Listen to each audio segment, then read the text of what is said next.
आपको आपको सच में लगता है कि मुझे बलराज जी से मिलना चाहिए? अभिनव ने अकरम से पूछा। वो अभी तक बलराज के नाम से कांप रहा था। अकरम भी उसकी घबराहट समझ गया था। ऐसे में उसने हंसते हुए कहा, बलराज जी नहीं, सिर्फ बलराज। तुम टाइगर हो यार, और जंगल के सारे जानवर टाइगर के नाम के आगे जी लगाते हैं, लेकिन टाइगर किसी के नाम के आगे जी नहीं लगाता। चलो मिलते हैं शाम को। इतना कहकर अकरम ने फोन रखा और अगले ही पल अभिनव को एड्रेस भेज दिया। अकरम के मुंह से ये बात सुनते ही अभिनव का कॉन्फिडेंस बढ़ गया था। वो अब उस टाइगर जैसा महसूस कर रहा था जो जू से निकलकर जंगल में आ गया हो। अभिनव अपने पुराने ऑफिस से निकलने के बाद अपने घर आ गया था और आराम कर रहा था। वो इतने आराम से अपने बिस्तर पर आखिरी बार कब लेटा था उसे याद ही नहीं था। वो बड़ी एक्साइटमेंट के साथ कमरे के दरवाजे की तरफ देख रहा था।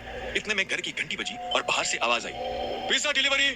यह आवाज सुनते ही अभिनव के चेहरे पर मुस्कान आ गई।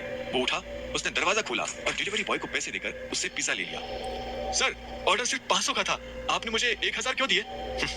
तुम डिलीवरी वाले बहुत मेहनत करते हो दोस्त, इसलिए 500 रुपए तुम्हारी टिप। अभिनव ने जवाब में मुस्कुराते हुए कहा। ये सुनकर डिलीवरी बॉय भी खुश हो गया और मुस्कुराते हुए वहां से निकल गया। इधर अभिनव उस पिज्जा बॉक्स को ध्यान से देख रहा था। उसे याद नहीं आ रहा था कि उसने आखिरी बार पिज्जा कब खाया था। वैभवी और अपने लिए घर लेने के चक्कर में उसने अपनी कितनी इच्छाओं को मारा था, इसका एहसास उसे आज हो रहा था। लेकिन अब वो रुकने वाला नहीं था। उसने तुरंत पिज्जा बॉक्स खोला और गर्मा गर्म पिज्जा का मजा लेने लगा। शाम को अभिनव होटल सफायर जाने के लिए तैयार होने लगा था। उसने ग्रे कलर की शर्ट और ब्लैक कलर की पैंट्स पहनी थी। अभिनव के पास पहनने के लिए इससे अच्छा और कुछ नहीं था। उसने अपने घर से एक कैब ली और सीधा होटल सफायर पहुंच गया। जैसे उसने होटल को बाहर से देखा तो वो देखता ही रह गया। उसने आज तक इतने बड़े होटल को इतने पास से नहीं देखा था। उसने गहरी सांस ली और होटल के अंदर जाने लगा। जैसे ही अभिनव अंदर जाने वाला था कि इतने में उसे पीछे से एक आवाज आई। एक चीफ सिक्योरिटी ऑफिसर भागते हुए अभिनव के पास आया और उसे रोकते हुए बोला, कहाँ गुस्सा चला आ रहा है बे? अंदर जा रहा हूँ, कोई दिक्कत है? उस चीफ सिक्योरिटी ऑफिसर ने अभिनव को ऊपर से नीचे तक देखा और जोर से हंसते हुए बोला, तुझे अंदर जाना है? तुझे क्या लगता है मैं तुझे अंदर घुसने दूंगा? क्यों नहीं घुसने देगा? अभिनव ने पूछा और चीफ सिक्योरिटी ऑफिसर की आंखों में देखने लगा। वो समझ गया था कि चीफ सिक्योरिटी ऑफिसर उसके कपड़े देख रहा है। आखिर में चीफ सिक्योरिटी ऑफिसर ने कहा, देख, मैं तेरे जैसे लोगों को अच्छी तरह से जानता हूँ, फालतू तमाशा मत कर और निकल जा यहाँ से, चल। कैसे जानता है तू मुझे? मैं तेरा रिश्तेदार हूँ और जब मैं आया ही अंदर जाने के लिए हूँ तो निकलूं क्यों बता? क्योंकि यह होटल तेरे बाप का नहीं है। अब इससे पहले कि मैं सिक्योरिटी को बुलाऊं, चला जा यहाँ से। ये सुनते ही अभिनव का माथा गर्म हो गया था, लेकिन उसने गुस्से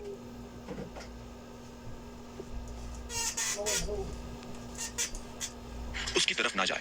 अभिनव 2 कदम पीछे हटा और उसने फोन निकालकर अकरम को फोन मिला दिया। हाँ टाइगर, कहाँ पहुंचे? मैं होटल के बाहर हूँ। हमारा टेबल नंबर क्या है? Table number? अरे भाई, मैं होटल का मालिक हूँ, मुझे टेबल बुक करने की क्या जरूरत है? तुम अंदर आ जाओ और आराम से बैठो, मैं भी बस अभी पहुंच ही रहा हूँ। ये सुनते ही अभिनव ने कहा, मैं अंदर नहीं जा पा रहा हूँ। एक चीफ सिक्योरिटी ऑफिसर कह रहा है कि मेरे जैसे लोगों को वो अंदर नहीं जाने देता। कौन है ये गधा? एक काम करो, मुझे बस 10 मिनट दो, मैं बस पहुंच ही रहा हूँ। और उस चीफ सिक्योरिटी ऑफिसर की तरफ से आई एम सॉरी। कोई बात नहीं, अभिनव ने कहा और फोन काट दिया। बगल में खड़ा चीफ सिक्योरिटी ऑफिसर उसकी सारी बातें सुन रहा था। उसने कहा, क्यों हीरो बन रहा है बे? मैंने कहा ना, मैं तुझे नहीं जाने दूंगा। तू प्रधानमंत्री को भी फोन करेगा तो भी मैं तुझे। और चीफ सिक्योरिटी ऑफिसर ने अभिनव को बाहर धक्का देने का इशारा कर दिया। इससे पहले कि अभिनव उसकी बात का जवाब देता, उसे पीछे से आवाज आई, अरे वो देखो, तुम्हारा फटीचर एक्स। शट अप, वो मेरा बॉयफ्रेंड नहीं है। मैं अपने से छोटे लोगों से बात तक नहीं करती, उससे बॉयफ्रेंड क्या बनाऊंगी? अभिनव ने देखा कि देवेन और वैभवी उसी की तरफ चले आ रहे थे। जब अभिनव ने उसकी बातें सुनी तो उसने कहा, तुम छोटे आदमी के मुंह नहीं लगती होगी, लेकिन ये छोटा आदमी तुम्हें एक सलाह देना चाहता है। इंसान की पहचान उसकी जबान से होती है। अपनी जबान संभाल कर रखना, वरना तुम्हारी ये जबान जान ले लेगी। ये सुनते ही वैभवी ने उसे चिढ़ाने के लिए ताली बजाई और बोली, क्या बात कही है, पर तुमसे अपने पैर क्यों नहीं संभाले गए? पिए हुए हो, यहाँ कैसे चले आए? मुझे अकरम सर ने बुलाया है। ये सुनते ही देवेन ने कहा, अच्छा, अरे हाँ, याद आया, अकरम सर कह रहे थे ना कि तुम उनके किसी ड्राइवर के बेटे हो, तो अब तुम क्या अपने बाप की जगह उनसे ड्राइवर की नौकरी मांगने आए हो? आए हो मतलब तुम्हें बुलाया नहीं गया? जी नहीं, मैं आया नहीं, मुझे बुलाया गया है, अभिनव ने कहा। ये सुनकर चीफ सिक्योरिटी ऑफिसर को हंसी आ गई और वो बोला, मुझे पता ही था कि ये कोई पागल है। उसकी बात सुनकर देवेन और वैभवी भी हंसने लगे। अभिनव को गुस्सा आ रहा था पर उसने कुछ नहीं कहा। तभी वहां एक काले रंग की चमचमाती हुई महंगी सी गाड़ी आकर खड़ी हो गई। सभी पलटकर गाड़ी को देख रहे थे। अकरम गाड़ी से बाहर निकला और उसके साथ एक और आदमी था। ग्रे कलर का सूट पहना, वो दिखने में लंबा चौड़ा और मजबूत था। वो और कोई नहीं बल्कि बलराज था। वो एक बहुत ही फेमस कपड़ों की कंपनी का मालिक था और साथ ही द माफिया किंग का एक मजबूत पिलर। उसे देख अभिनव की आंखें खुली की खुली रह गई। उसने बलराज के बारे में सुना था, उसे तस्वीरों में देखा था, लेकिन उसे तस्वीरों में देखने में और सामने से देखने में जमीन आसमान का अंतर नजर आ रहा था। उसके मन में यह सवाल उठ रहा था कि आखिर बलराज उससे क्यों मिलना चाहता था। क्या चल रहा है यहाँ? अकरम ने दरवाजे के पास आकर कहा। बलराज गाड़ी के पास खड़ा होकर फोन पर किसी से बात कर रहा था। सॉरी सर, लेकिन इस आदमी ने मुझे और कस्टमर को परेशान किया हुआ है। मैं चोर को अंदर जाने से रोक रहा हूँ तो ये तमाशा कर रहा है।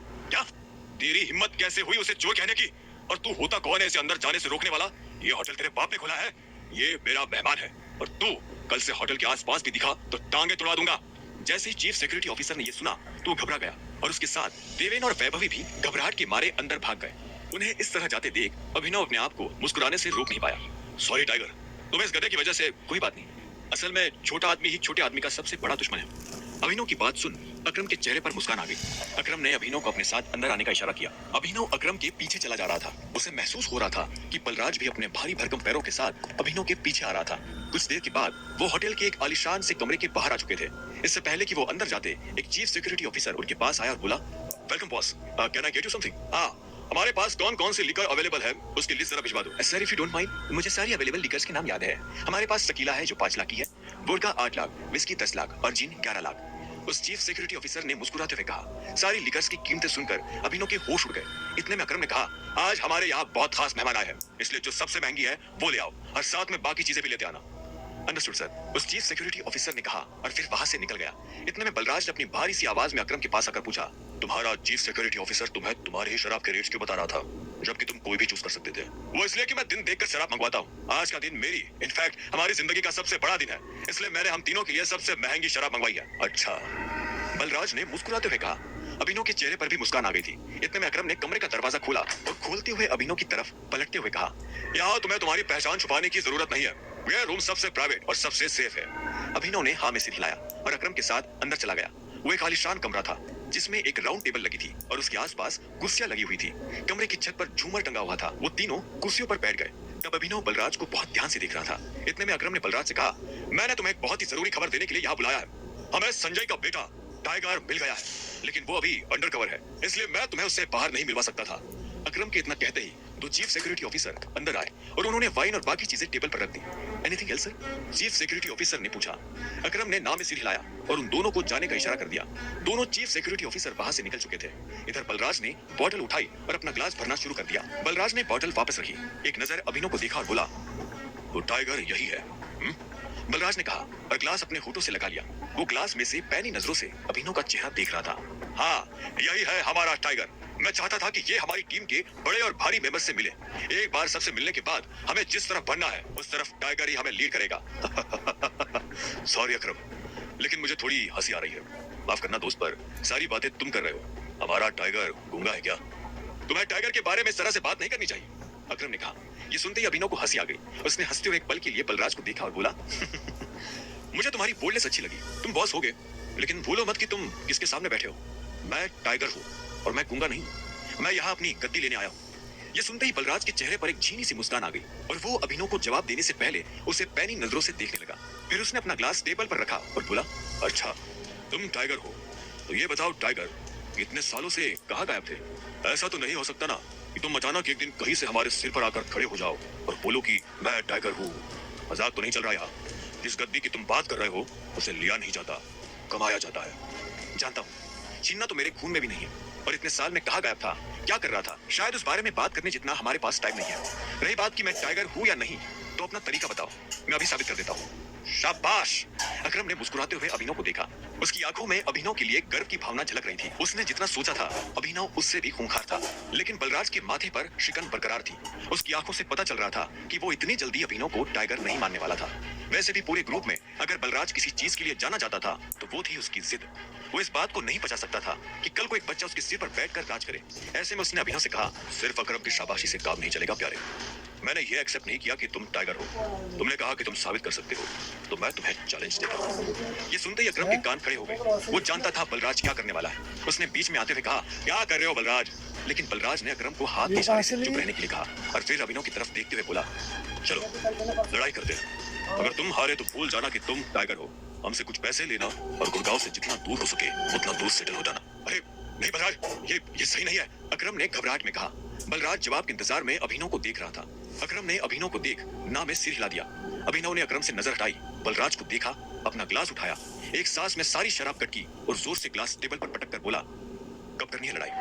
ये सुनते ही बलराज के चेहरे पर मुस्कान आ गई। अकरम के होश उड़ गए थे। अब आगे क्या होने वाला था क्या अभिनव बलराज को हरा पाएगा या उसे अपने पिता का दिया हुआ सब कुछ छोड़कर हमेशा के लिए दूर जाना पड़ेगा? जानने के लिए सुनते रहिए द रिटर्न ऑफ